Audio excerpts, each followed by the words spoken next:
Tomar, hermanos, lo que dejamos iniciado el domingo pasado. Si usted no lo recuerda, hoy se va a poner nuevamente al corriente. Estábamos hablando, o continuamos hablando, hermanos, de edificarnos según la actividad propia, pero seguimos, hermanos, colocando esas bases, esos cimientos doctrinales que nos ayudarán para que cuando entremos en otros temas que tienen que ver con la actividad tuya y la actividad mía, tengamos una base doctrinal y espiritual sobre la cual pongamos esos dones y esos talentos al servicio de los demás. Entonces hemos estado viendo la unidad de Dios con el Padre, o sea, la unidad de Dios que es el Padre, el Hijo y el Espíritu Santo. Esa unidad inexplicable pero real. ¿Cómo es que son uno y a la vez son tres? Por eso Tertuliano postuló su idea teológica de la Trinidad. Pero el domingo pasado veíamos cómo lograr esa unidad. Y si usted recuerda, estuvimos viendo algunos puntos de la palabra de Dios que nos mostraban a nosotros cómo lograr esa unidad. Y vimos algunas bases de la palabra de Dios. ¿Cómo estaba la iglesia en Éfeso? ¿Cuál era su situación? Bueno, ellos se iban a dividir. ¿Por doctrina? No. Opiniones, conceptos, cultura, ¿ya? Cultura, hermanos. ¿Cómo esto puede atacar la iglesia? ¿Cómo puede atacar la unidad si nosotros no entendemos que por encima de estas diferencias está la unidad en el Espíritu? ¿Ya? Pero la iglesia no se dividió. ¿Cuál fue la solución que el Espíritu Santo dio a través del apóstol Pablo? Vimos Efesios 2:13, el Señor hizo la paz, quitó la ley de las enemistades que nos era contraria, ¿ya? Quitó esas barreras que separaban a judíos y a gentiles, hizo la paz, de dos pueblos hizo uno, de dos tipos de cultura que eran judíos y el resto del mundo, gentiles, en donde entramos usted y yo, hizo uno solo. ¿Ya? Esa fue la solución del Espíritu, esa fue la respuesta a la oración de Jesús, que veíamos cómo Jesús ora en Juan 17 y pareciera que esa oración no ha sido respondida, ¿no? Porque Jesús pide que todos sean uno. Y uno dice, hermano, yo creo que Dios no ha contestado esa oración. Porque estamos viendo que el mundo se sigue dividiendo y dividiendo y subdividiendo. Aún el mundo religioso y aún la iglesia de Cristo.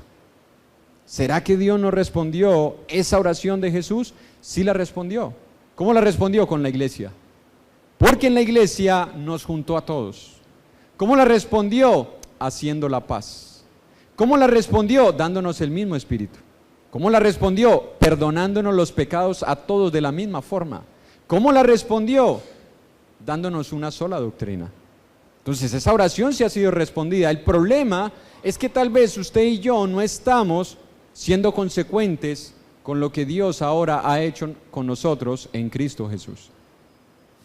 Entonces veíamos que una de las razones, esto es lo que veíamos, tenemos el mismo espíritu, 1 Corintios 12:13, ¿hay cuántos espíritus? Uno solo.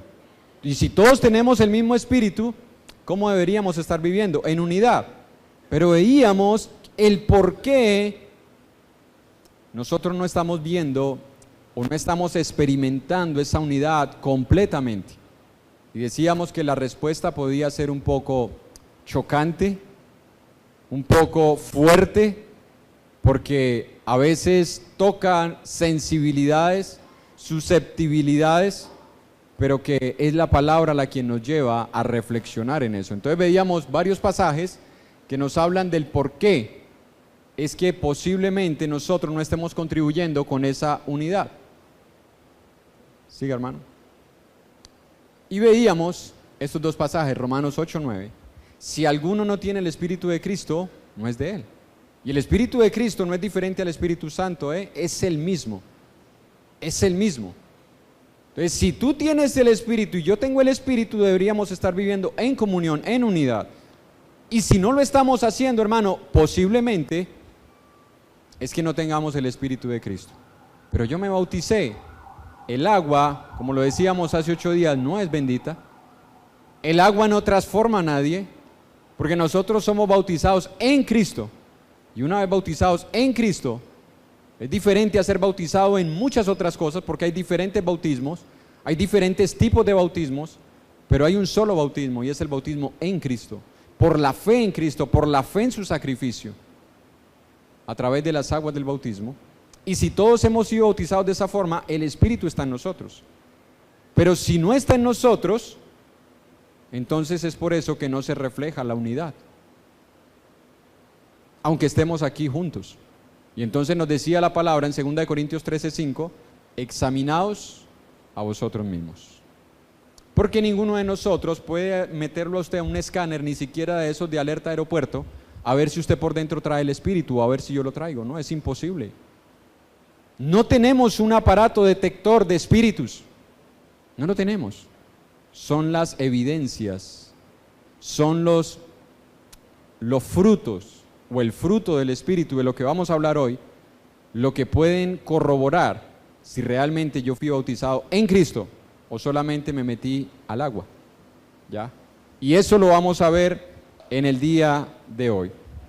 Si continuamos, hermanos, con la idea, Dios le ha dado a la iglesia las estructuras que sostienen la edificación, porque Dios todo lo que hace lo hace perfecto.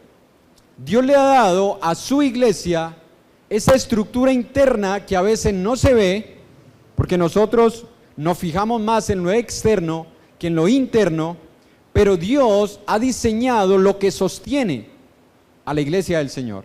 Así como usted ve este edificio de pie, y usted puede ver, bueno, ¿qué lo sostiene? ¿Será la pintura? ¿Será la pintura la que sostiene el edificio? Porque ¿qué ve usted? Pintura, baldosas. Pero por dentro de esto se encuentra un acero que nadie lo ve, pero que es lo que le da firmeza a la estructura. Eso ha hecho Dios con la iglesia. Ha dado el acero que soporta, que sostiene todo el peso del edificio, que es la iglesia del Señor. Ahora nosotros, usted y yo, necesitamos, hermanos, pedirle a Dios que nos ayude a ver que detrás de la pared, detrás de la pintura o del estuco, de la baldosa, de los adornos, hay algo que nos está sosteniendo. Y eso, hermanos, es lo que debe llevarnos a nosotros a decir, realmente sí hay bases con las cuales nosotros podemos mantener unidos. ¿Cuáles son esas bases? Filipenses capítulo 2, vaya conmigo a Filipenses capítulo 2, versículo 1 y versículo 2.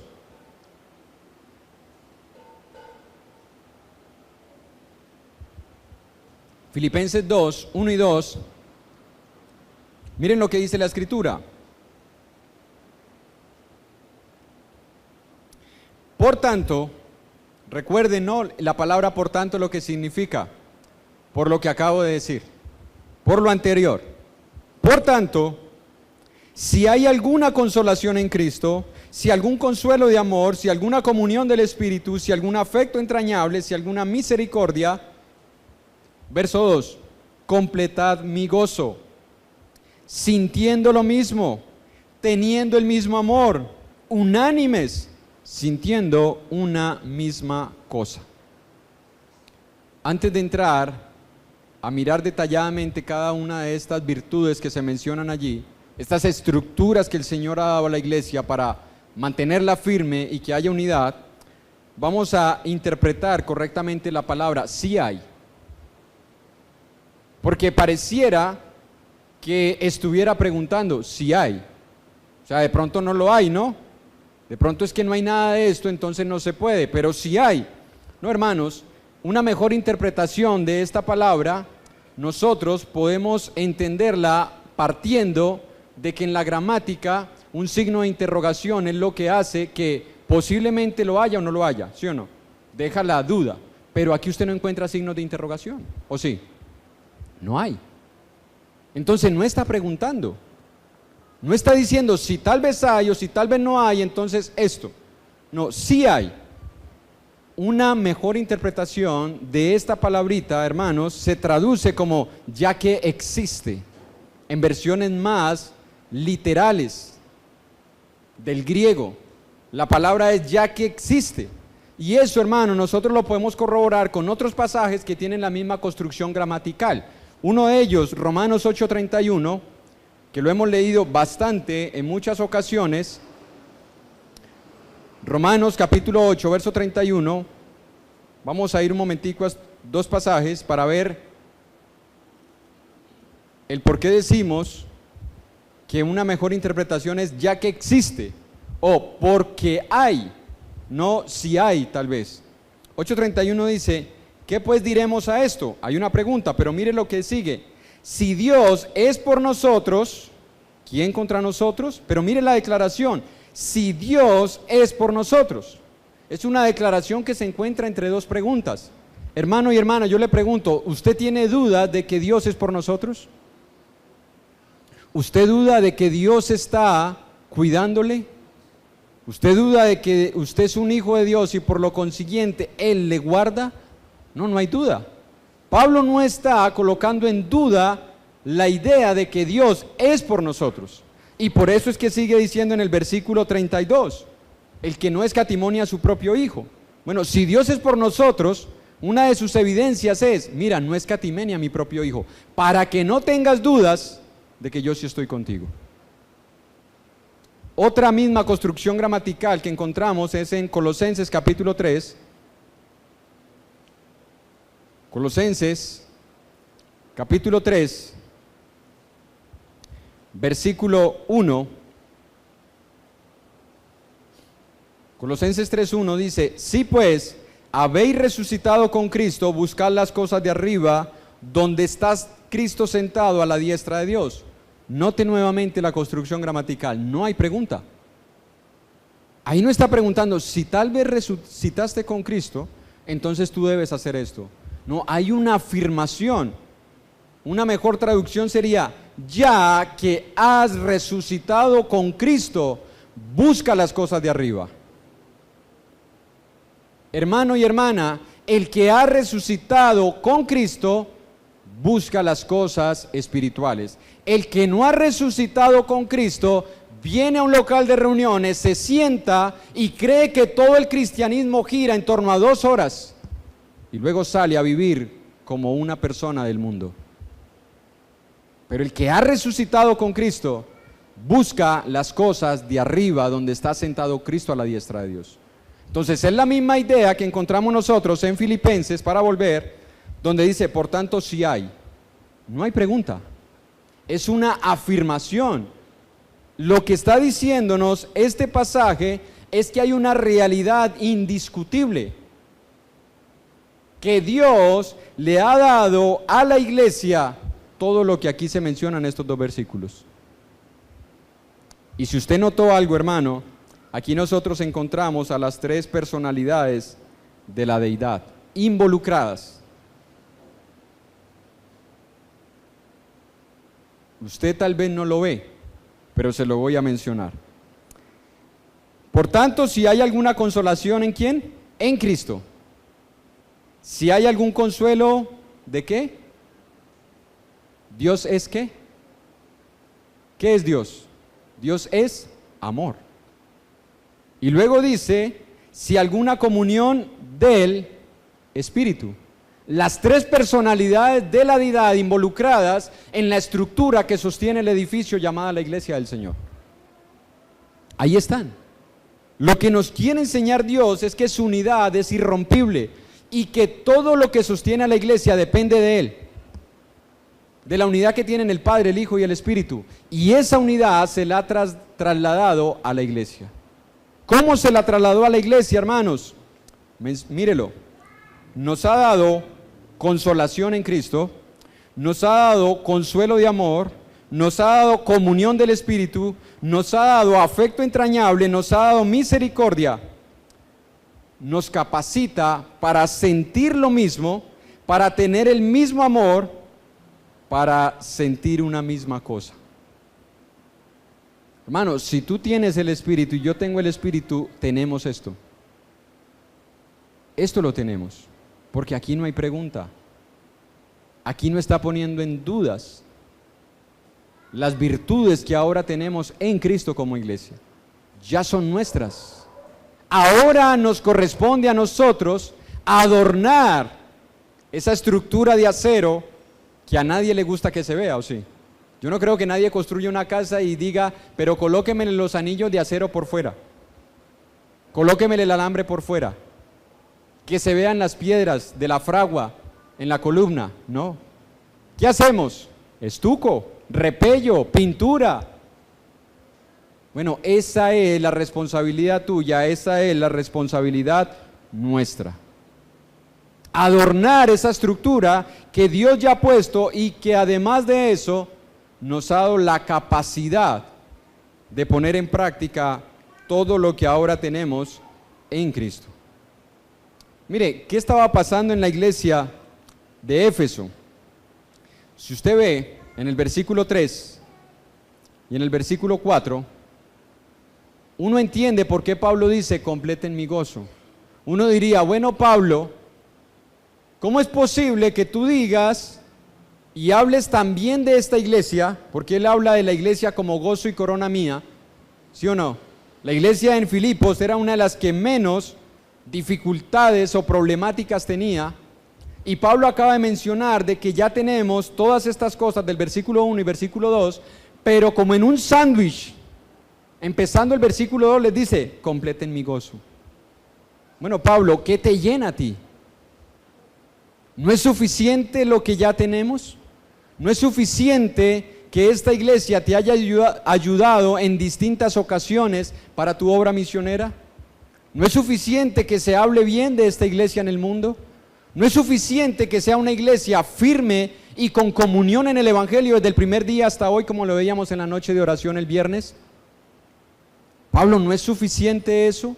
¿No es suficiente que de aquí haya salido un hermano que haya arriesgado su vida para suplir tus necesidades? ¿No es suficiente que te hayamos enviado a Epafrodito? Pablo dice, no, completad mi gozo. Pero ¿por qué, Pablo, tú hablas de que tu gozo no está completo? Versículo 3 y versículo 4. Nada hagan por contienda o por vanagloria. Antes, bien con humildad, estímense cada uno a los demás como superiores a él mismo. No mire cada uno por lo suyo propio, sino cada cual también por lo de los otros. ¿Qué estaba pasando, hermanos? Una iglesia que estaba funcionando, una iglesia que estaba trabajando, una iglesia que estaba enviando, una iglesia que estaba ayudando, una iglesia que estaba creciendo, una iglesia que permanecía firme. 10 años después de iniciar, cuando se escribe esta carta, Pablo alaba su firmeza en el Evangelio, pero era una iglesia donde estaban comenzando a haber destellos de contienda. Era una iglesia donde se estaban despertando con destellos de vana gloria. Era una iglesia donde las cosas ya no se estaban haciendo con humildad. Era una iglesia donde nadie estimaba al otro como superior, sino que cada uno quería estar por encima de los demás. Era una iglesia donde nadie se preocupaba por el otro, sino que cada uno se estaba preocupando por lo suyo propio. Y por eso Pablo les dice, completen mi gozo. Porque no es suficiente con que nos reunamos cada primer día de la semana. Porque no es suficiente con que nosotros profesemos ser cristianos. Porque no es suficiente que nosotros tengamos mucho trabajo, mucho ejercicio, muchas actividades, si las estamos haciendo por contienda, si las estamos haciendo por vanagloria, si las estamos haciendo sin la humildad, si no estamos mirando la necesidad del otro antes que la mía. Porque muchas veces nosotros hacemos cosas que aunque sirven a los demás, no lo hacemos con esa intención. Un médico sirve a los demás, pero ¿cuántas veces usted ha ido a un consultorio médico donde parece que el médico no lo quiere atender? Enojado, disgustado, no le habla, usted le contesta, no le responde y lo atiende rápido. Él quiere deshacerse de usted rápido. Te sirve, pero no está en su corazón servirte. ¿Cuántos policías que una de las cosas que ellos tienen que hacer es para cuidar y servir? Pero ellos ahora no cuidan y no sirven. Bueno, la mayoría, ¿no? Si hay alguna policía aquí, la mayoría. ¿Qué está buscando el policía? ¿Servir? No. Le está buscando lo suyo propio. Y si lo suyo propio es extorsionarte, si lo suyo propio es crearte miedo, para que por el miedo nosotros cedamos a sus pretensiones de colabóreme. ¿Sí o no? Colabóreme, yo le quiero colaborar. Aunque Él está puesto para servir a otros, no lo hace. Entonces, ¿cuántas cosas podemos hacer en la iglesia porque sirven a otros, pero realmente no deseamos servir a otros? Entonces Pablo dice, completen mi gozo. Porque no es lo que se hace, sino las intenciones con las cuales se hace. Son las intenciones lo que Dios está viendo en el corazón de cada uno de nosotros. Lo que está diciendo Pablo es que en la iglesia habían hermanos que estaban pensando egoístamente. Habían hermanos que no estaban pensando en los demás. No estaban dispuestos a humillarse para que el otro se sintiera bien. Habían hermanos que anteponían sus propios gustos, sus propios deseos, antes que el de los demás. Esa actitud en una iglesia o en una familia, hermanos, atenta contra la unidad familiar, atenta contra la unidad de la iglesia, se opone contra la oración de Jesús y rechaza la respuesta de Dios de habernos unido a los dos en un solo pueblo. ¿Cuántas cosas, hermanos? ¿Cuántas cosas en las que nosotros caemos por no darnos cuenta de que hay unas estructuras más fuertes que nos deben sostener que las cosas externas que a veces vemos de cada uno de los demás? Eso es lo que Pablo les está diciendo, no siento mi gozo completo. Ahora uno podría decir, bueno, es el pensamiento de un hombre, pero un hombre inspirado por el Espíritu Santo. Un hombre que estaba lleno del Espíritu Santo, un hombre que hablaba en nombre de Dios, un hombre a quien Dios inspiró para que escribiese 13 cartas, casi la mitad del Nuevo Testamento, para que estableciera muchas congregaciones, para que formara a diferentes siervos a lo largo de su ministerio. En una ocasión, un hermano hace algunos años decía, hermano, yo soy como Pablo. Bueno, un hermano jocosamente le respondió, ¿cuántas cartas inspiradas has escrito? Bueno, si tú eres como Pablo, ¿cuántas cartas inspiradas has escrito? No, hermano, pero en la obra misionera, bueno, ¿cuántos países has llevado el evangelio? ¿A cuántos? Hermanos, el punto de comparación no es si yo hago más que Pablo o hago menos que Pablo. El punto es qué intenciones tengo yo cuando hago las cosas. Eso es lo que mira Dios, lo que va por dentro, la estructura que soporta mi obra. Eso es lo que Dios ve. Bueno, en Filipos Pablo quería ver esa estructura, no en teoría, porque ya vemos que en teoría la tenemos, él la quería ver en la práctica. Él quería ver hermanos amándose unos a otros, hermanos humillándose, hermanos anteponiendo los deseos de los demás antes que los propios. Hermanos dispuestos a servir a los demás, hermanos dispuestos a no hacer nada por contienda, hermanos dispuestos a rechazar la vanagloria. Por eso, hermanos, es que no hay ninguna excusa para que nosotros no estemos contribuyendo con la edificación de nuestra familia, para que nosotros no estemos contribuyendo con la unidad y la edificación de la iglesia. No hay excusa, hermanos, no hay razón para que tú y yo, como hijos e hijas de Dios, estemos contribuyendo a que la iglesia sea una iglesia donde las estructuras internas estén adornadas por prácticas externas. Hermano, no hay excusa porque Dios nos ha dado todas las herramientas. Dios respondió la oración de Jesús y la sigue respondiendo. ¿Y sabes cuál es la evidencia? Que tú y yo estamos acá. Esa es la evidencia.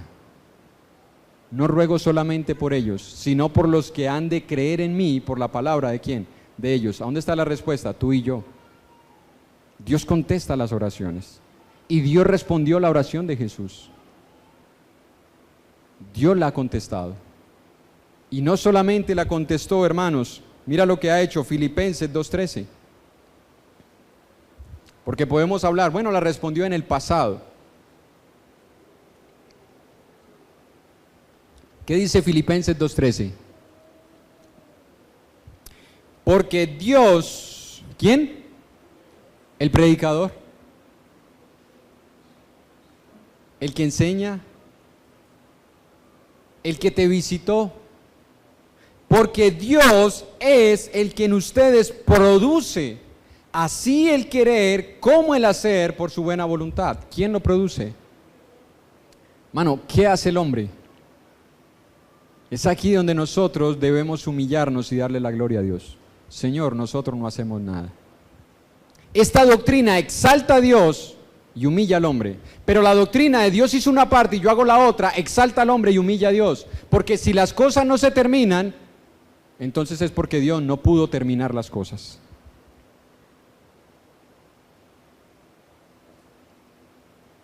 Dios produce el querer como el hacer. Por eso Pablo les dice, completen mi gozo, porque yo sé que Dios no solamente ha puesto las estructuras que soportan el edificio, sino que Dios los capacita para que ustedes vivan en unidad y en comunión. Completen mi gozo. Sientan una misma cosa. Pero la pregunta que debemos hacernos aquí, hermanos, es, ¿cuánto de eso que vimos ahorita en Filipenses capítulo 2, verso 1 y verso 2, cuánto de eso que Dios le dio a la iglesia, escuchen, a la iglesia, y la iglesia ¿quién es? No es este local.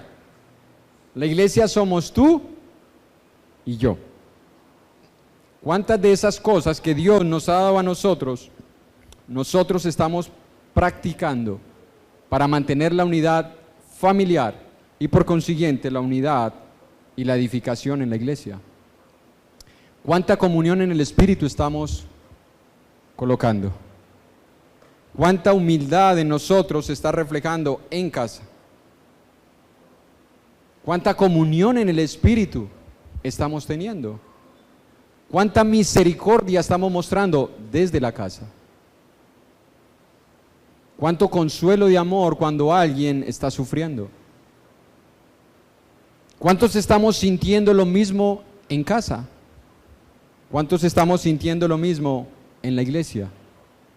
Pero es triste, hermanos, saber que nosotros estamos tan acostumbrados a estar divididos internamente que ya estamos viendo las divisiones externas como algo normal.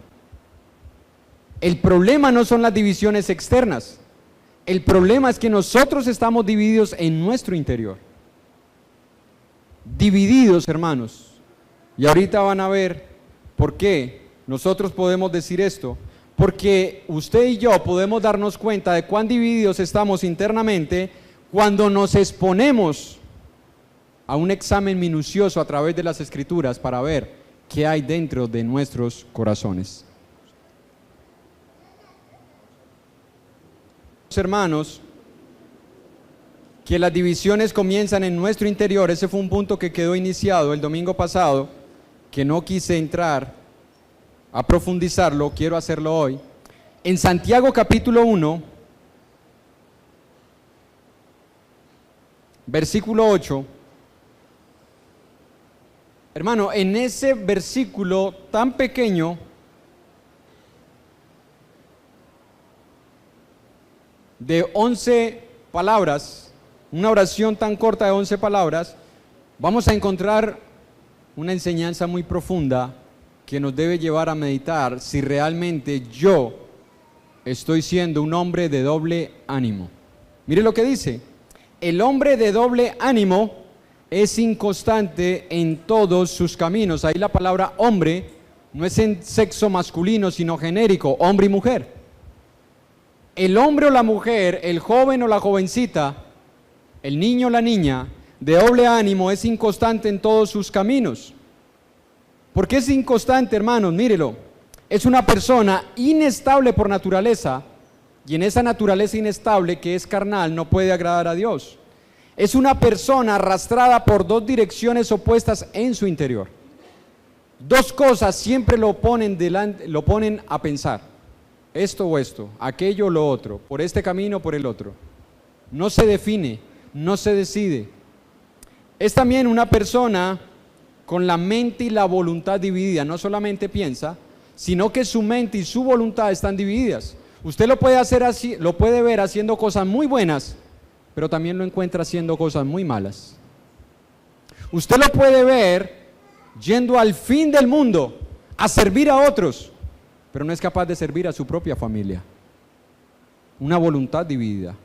Usted lo puede ver rasgándose las vestiduras por una doctrina, por una enseñanza, pero no lo ve rasgándose las vestiduras cuando ve en su propio corazón el pecado.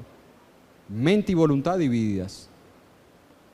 Pero también es una persona que su lealtad está dividida. Su lealtad está dividida por falta de sinceridad con él mismo y con otros. No es sincero con él mismo. Usted dirá, hermano, pero ¿cómo? Pablo dice, no os engañéis a vosotros mismos. Porque a veces tratamos de engañarnos a nosotros mismos, que eso ya es tener la mente muy entenebrecida. ¿Cuándo me doy cuenta que me estoy engañando a mí mismo? Cuando yo sé que a la luz de la palabra lo que estoy haciendo es pecado, pero quiero convencerme de que es justificable, que se puede justificar aquello que estoy haciendo. Bueno, yo sé que la Biblia dice esto, pero es que yo lo hice por esto. Un ejemplo sencillo.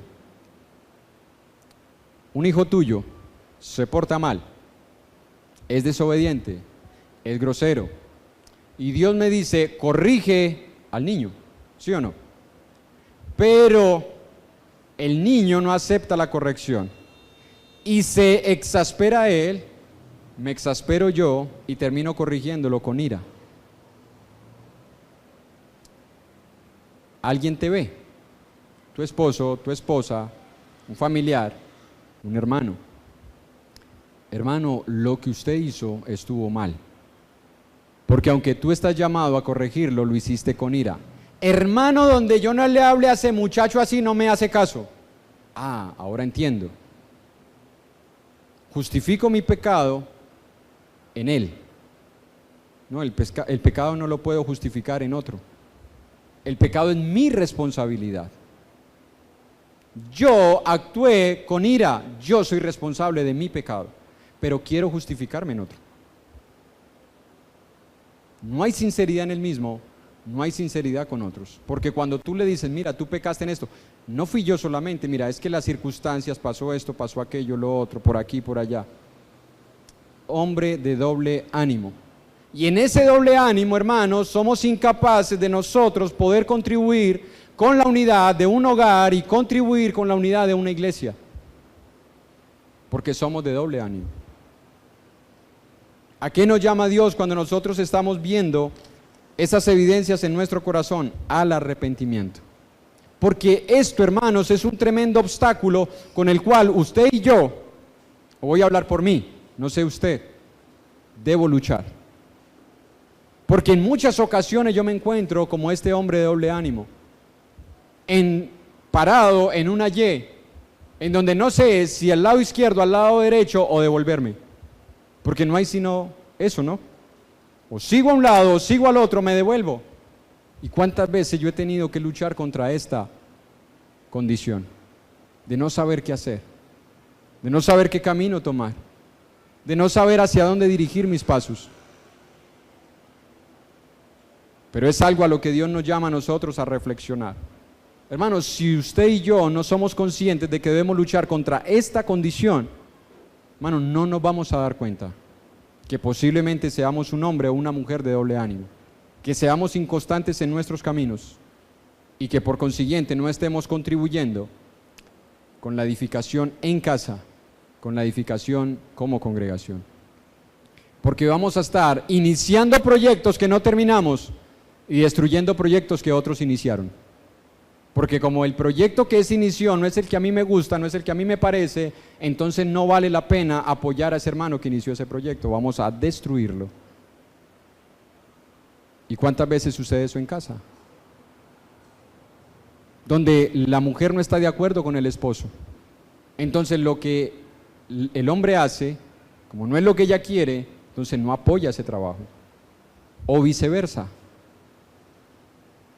No estamos dispuestos a anteponer el concepto del otro, la opinión del otro, antes que la nuestra. Y cuando nos dicen, bueno, ¿qué hacemos? Nosotros tampoco sabemos qué hacer. Porque somos de doble ánimo. Porque somos inconstantes en nuestros caminos. Eso, hermanos, es una actitud inmadura. Es una actitud de inestabilidad ¿Qué pide Dios entonces ante esta situación, hermanos? A que hagamos uso de lo que ya tenemos, porque no podemos inventar la unidad. Hermanos, la unidad no hay que inventarla. La unidad ya está hecha. La comunión no hay que inventarla, la comunión ya nos la dio Dios a través del Espíritu. El afecto no es buscar cómo yo voy a ser una persona afectuosa. El afecto ya lo tengo. Lo que necesito es poder disponerme para que el Espíritu Santo haga su obra en mí y el afecto pueda reflejarse externamente. La misericordia ya la tenemos. No, hermano, yo creo que es un problema de temperamento.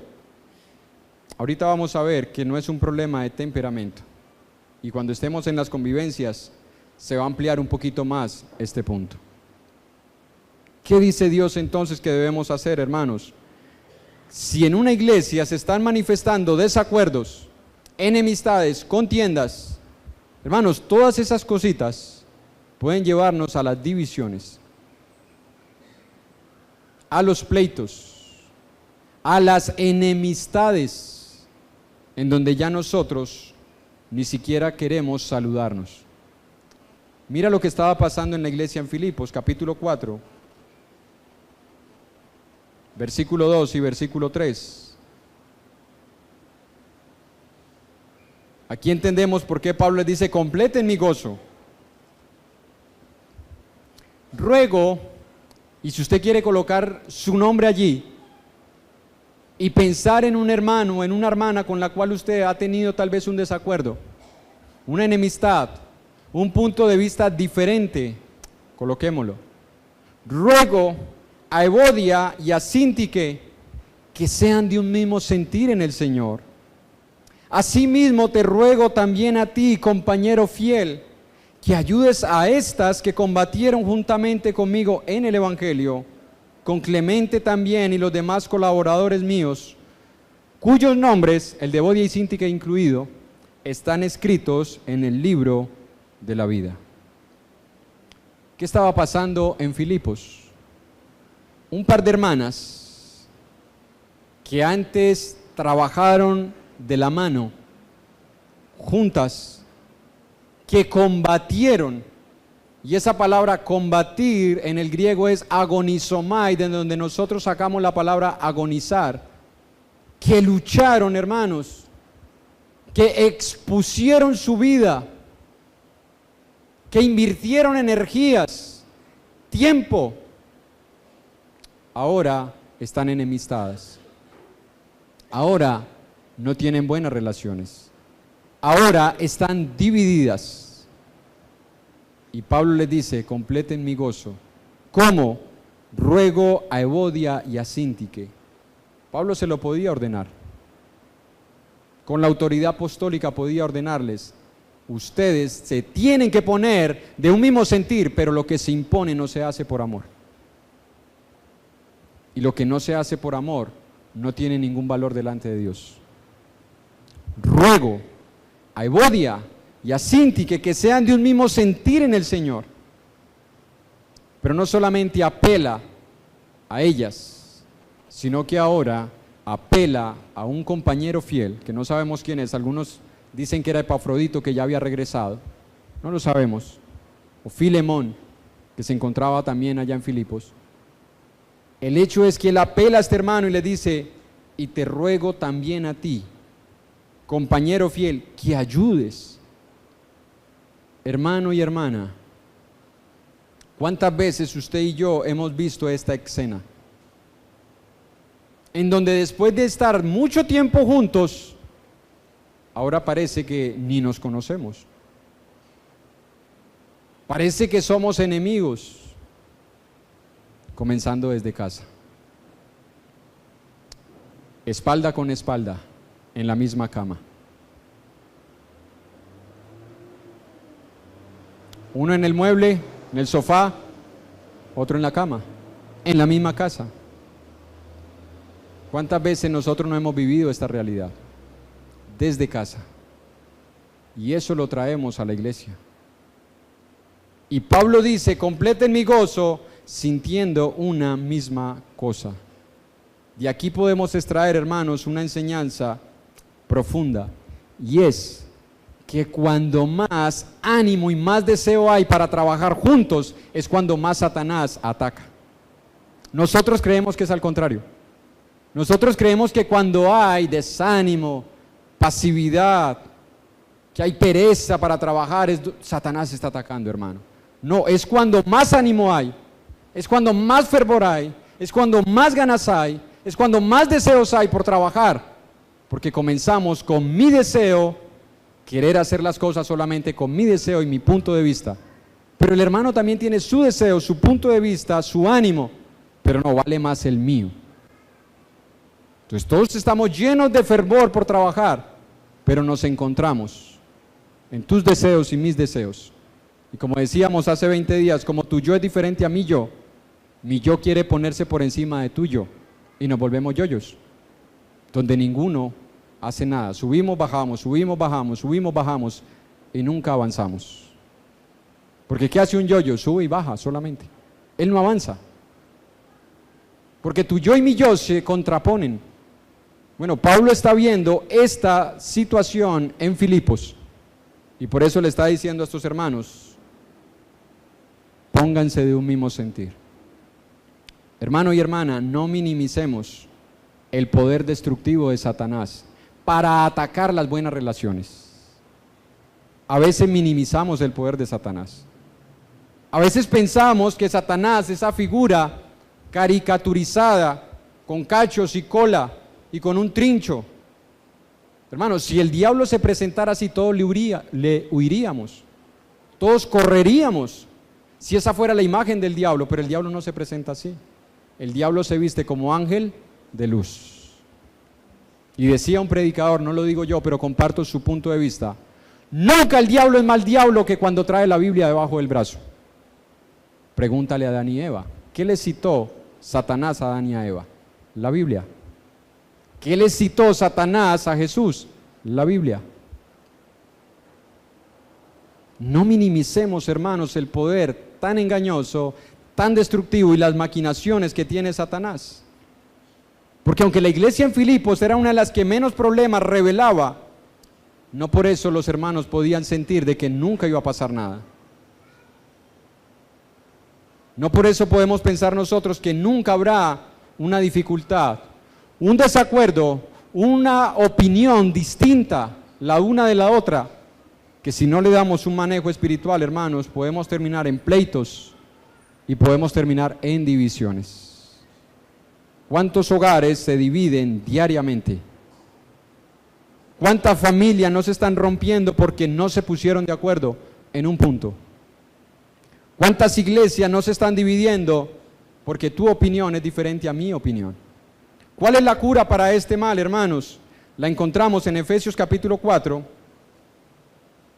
porque antes del 16, y yo sé que usted entiende esto, ¿no? Las matemáticas, antes del 16 está el 2, y antes del 2 está el 1, ¿sí o no?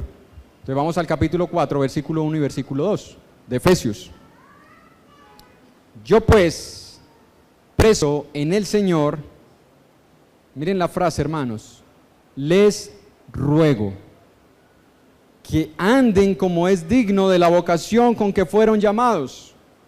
¿A cuál vocación fuiste llamado tú? Fui llamado yo, a profesar un cristianismo en el cual nosotros vamos a ser los únicos que vamos a estar en el cielo y todos los demás van a condenarse. No.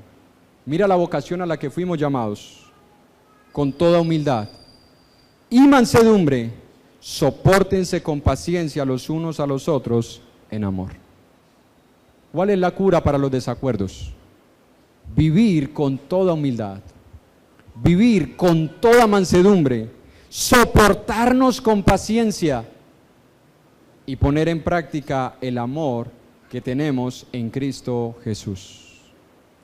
Esto, hermano y hermana, es igual a vivir en el Espíritu. Esto no es nuevo. Esto no es algo que se va a inventar ahora.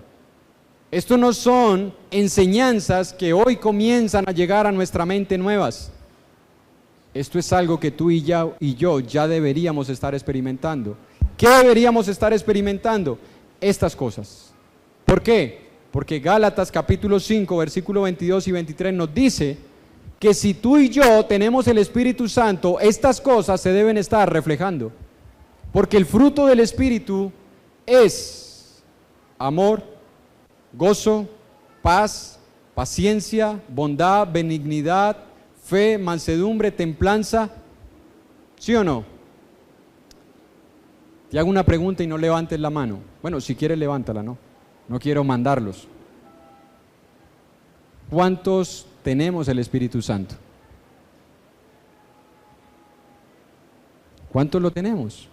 Si no quiere, no la levante, hermano. No estoy esperando a que la levante, ¿no?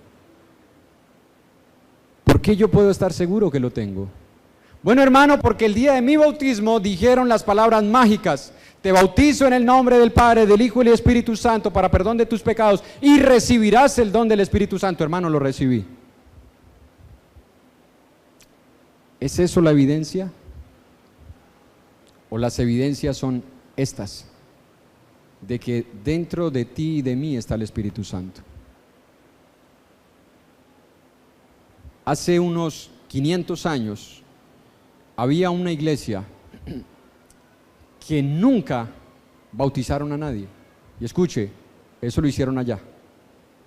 No estoy trayendo esto acá para que entonces entremos en contradicción teológica, porque nosotros sabemos que el bautismo es necesario para el perdón de los pecados. Pero hago la aclaración: todo creyente salvo debió haber sido bautizado, pero no todo el bautizado necesariamente es salvo. Hago la aclaración.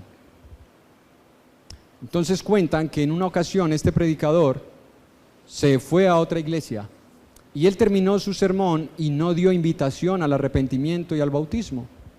Se acercaron a él y le preguntaron: hermano, yo veo que usted termina sus sermones y nunca hace una invitación al bautismo. ¿Usted cómo sabe entonces que las personas son salvas? Gálatas 5, 22 y 23. Esas son las evidencias, esas son las marcas de un creyente salvo. El amor, el gozo, la paz, la paciencia, la bondad, la benignidad, la paciencia, la templanza, la mansedumbre, la humildad. Marcas indiscutibles de un verdadero cristianismo, como las marcas de un billete. Tú puedes tener dos billetes, uno falso y otro bueno, y tú puedes discutir hasta el cansancio de decir que el tuyo es bueno, pero cuando lo meten a una máquina que examina lo que hay por dentro, entonces te dicen: mira, este es falso, este es bueno. Esa máquina, ¿quién la tiene? Yo no, la tiene Dios. Pero las evidencias, nosotros estamos llamados a mostrarlas. No hay otra manera de que nosotros edifiquemos nuestro hogar. No hay otra manera de que nosotros contribuyamos con la edificación de la iglesia si en nosotros no hay evidencia de una verdadera salvación. No la hay. Porque cuando nosotros hablamos de edificar la iglesia, no estamos hablando de edificar un local. Estamos hablando de edificar tu vida y mi vida, porque tú y yo somos iglesia. A eso hemos sido llamados tú y yo. Entonces podemos preguntarnos desde casa, hermanos: ¿cuánta gentileza estoy mostrando en casa? ¿Cuánta amabilidad? ¿O soy de los que trata a la mujer: córrase para allá, eche para allá, y al carro, vea, súbase rápido? Y cuando vamos a salir: vea, usted siempre demorándose, hágale, nos cogió la tarde, siempre por usted. ¿Cuánta amabilidad? Ay, estoy cansada, dice la mujer, y yo estoy más cansado. ¿Cuánta amabilidad? ¿Cuánta paciencia? Usted nunca va a cambiar. El problema no es que cambie ella, el problema es que yo no tengo paciencia. Ese es el problema. ¿Cuánto tiempo paso en oración pidiéndole a Dios por la relación de pareja que posiblemente está afectada? ¿Cuánto tiempo pasamos en oración? ¿Cuánto tiempo nosotros estamos rogando a Dios por las dificultades que se estén levantando en casa o en la iglesia? ¿Cuánta misericordia yo estoy mostrando? ¿Cuántas veces yo estoy dispuesto a ser el que se humilla, aunque fue ella o fue él el que me agravió. Voy a hacer un paréntesis aquí. Cuenta un hermano que en una ocasión fue a unas montañas donde habían cabras y habían 2 rebaños, no baños grandotes, no, 2 rebaños de cabras, ya, no va a imaginar con jacuzzi incluido allá, no, 2 rebaños de cabras, unas a un lado de la montaña, otras al otro, pero para pasar de un lugar al otro tenían que pasar por en medio de una peña que le habían hecho un corte a la peña. Usted sabe que es una peña, ¿no? Y para poder pasar por ahí podía pasar una sola cabra. Bueno, en una ocasión iba una cabra de un lado, otra del otro, y se encontraron en la mitad del camino. Y usted sabe lo difícil que es para una cabra, cuando ya tiene sus cuernos grandes, dar reversa, se puede enredar. No había más por dónde pasar. Y el pastor dice que vio esta situación y le intentó ayudar. Y uno de los dueños del rebaño le dijo: espérese, déjelas, que ellas lo solucionan. Y él dice: me quedé aterrado de lo que vi. Vi como una de las cabras comenzó a agacharse, agacharse, agacharse, agacharse, hasta quedar completamente extendida en el piso para permitir que la otra pasara por encima. Hermanos, ¿cuántas veces tú y yo vamos a estar dispuestos a llegar hasta el piso para que otro pueda pasar? No, porque los cuernos nos han crecido tanto que paso yo. Y tú te tienes que humillar, y tú te tienes que inclinar ante mí. Yo debo pasar. No. Ya que hay, hermanos, ya que hay, pongamos en práctica eso desde casa y traigámoslo a la iglesia. Si realmente queremos edificar, hermanos, si realmente tú y yo creemos que hemos sido llamados al cuerpo de Cristo a ser miembros útiles, debemos humillarnos al punto de colocarnos en el piso para que otros pasen. Jóvenes, porque a veces pensamos, bueno, los adultos, ¿no? Los que sirven, no. Tú y yo, hermano y hermana. Estas 2 hermanas de Filipos, ese problema no se iba a quedar allí si no se controlaba.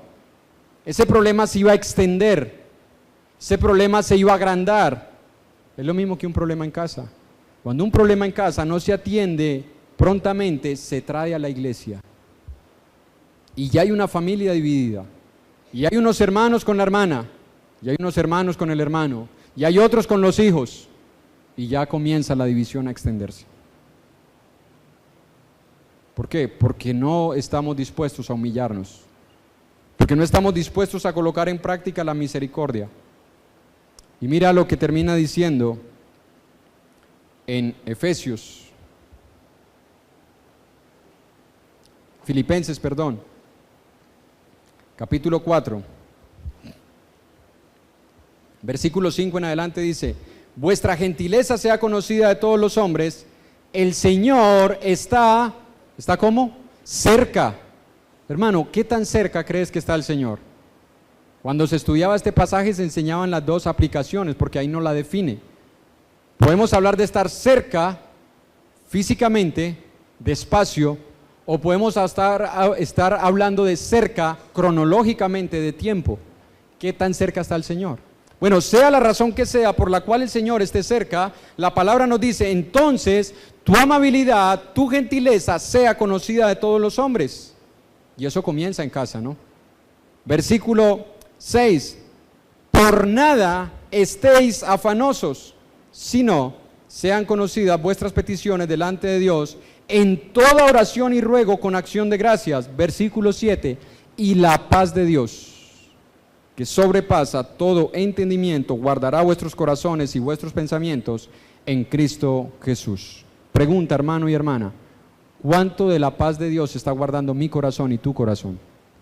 ¿Cuánto de la paz de Dios guarda tus pensamientos y los míos cuando nos encontramos con una opinión o con una posición diferente a la mía? ¿Cuánta paz está controlando mis pensamientos? ¿Cuánta paz hay acá en mi corazón? Porque si no es la paz de Dios la que guarda mi corazón y tu corazón, mis pensamientos y tus pensamientos, hermanos, cuando lleguemos en una encrucijada donde alguno de los dos debe pasar, ninguno de los dos va a estar dispuesto a humillarse. Vamos a querer imponer nuestra posición. Así que jóvenes, niños que han sido añadidos a la iglesia, hermanos y hermanas, tú no eres una visita, y me perdonan que lo repita. Porque hay hermanos que no han entendido lo que significa ser un hijo de Dios. Piensan que ser un hijo de Dios es ir a un local 2 horas a la semana. No, hermanos. O el problema es nuestro porque al predicar el evangelio no exponemos el evangelio con la realidad de lo que implica ser cristiano.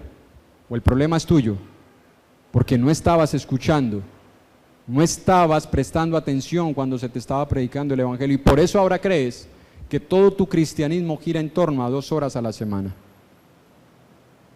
Nosotros hemos sido llamados a mostrar gentileza, amabilidad, humildad, mansedumbre, templanza todos los días hasta que Jesús vuelva por nosotros. Hasta que Jesús vuelva por nosotros. Así que el llamado de Dios es a que estemos perfectamente unidos, porque no hay otra manera de ser edificados. ¿Tú recuerdas lo que pasó con la Torre de Babel? ¿Sí lo recuerdas? Génesis capítulo 10. ¿Por qué no la pudieron terminar? Porque comenzaron a hablar en diferente lengua. Y es curioso, hermanos, ¿por qué estaban hablando en diferente lengua? Dios lo mandó. No fue el diablo. ¡Ay, el diablo nos dividió! Dios lo hizo. Cuando Dios ve que hay una edificación que va para arriba y no es según su voluntad, Dios mismo confunde. Dios mismo lo hace. Dios no necesita al diablo como ayuda.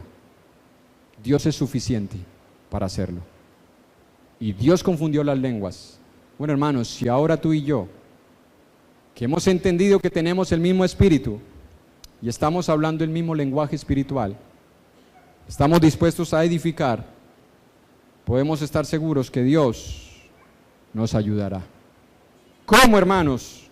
Bueno, cuando se levanten dificultades, conflictos, divisiones, contiendas, diferentes puntos de opinión, comenzando desde la casa. Mira lo que nos dice 2 Corintios capítulo 10, verso 3 al 5, y aquí terminamos. 2 Corintios capítulo 10, versículo 3 al 5. Pues aunque andamos en la carne, ¿sí o no? ¿O no? Seguimos, hermanos, en la carne. Bueno, algunos más hueso que carne, pero al fin de cuentas en la carne, ¿no? Pues aunque andamos en la carne, no militamos según la carne. ¿Por qué? Sencillamente porque las armas de nuestra milicia no son carnales, sino poderosas en Dios para la destrucción de fortalezas, derribando argumentos y toda altivez que se levanta contra el conocimiento de Dios y llevando cautivo todo pensamiento a la obediencia a Cristo. ¿Cuáles son las armas espirituales? La doctrina. Sí. Pero cuando tú ves las armas que Pablo y el mismo Señor Jesús usaron para destruir los ataques de Satanás, no necesariamente fueron siempre la doctrina. Fueron la humildad y la mansedumbre. Cristo dijo a los discípulos: aprended de mí. ¿Cómo convierto el agua en vino? ¿Cómo camino sobre las aguas? ¿Cómo resucito a los muertos? Ni siquiera le dijo a los discípulos: aprendan de mí cómo orar. Ni siquiera eso. Lo único a lo cual invitó a los discípulos a que aprendieran de él: aprended de mí, que soy manso y humilde de corazón. Armas espirituales: la mansedumbre y la humildad de corazón, para destruir fortalezas desde la casa y en cualquier congregación donde Satanás quiera levantarlas. Amigo y amiga, tú que nos visitas, si tú estás pasando por una situación difícil en tu vida, en tu hogar, este sermón te puede ayudar, pero este sermón no es suficiente. Porque si tú no tienes al Espíritu Santo morando dentro de tu vida, tú no tienes armas con que enfrentarte a Satanás. Tú estás desprotegida ante los ataques de Satanás. Tú estás desprotegido ante los problemas que estás enfrentando en tu casa.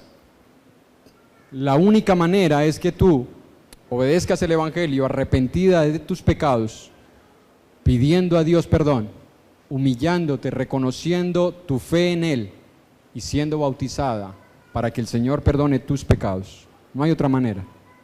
Así que no quiero que salgas tal vez por esa puerta pensando, qué buen sermón, eso voy a hacer, ahora voy a humillarme.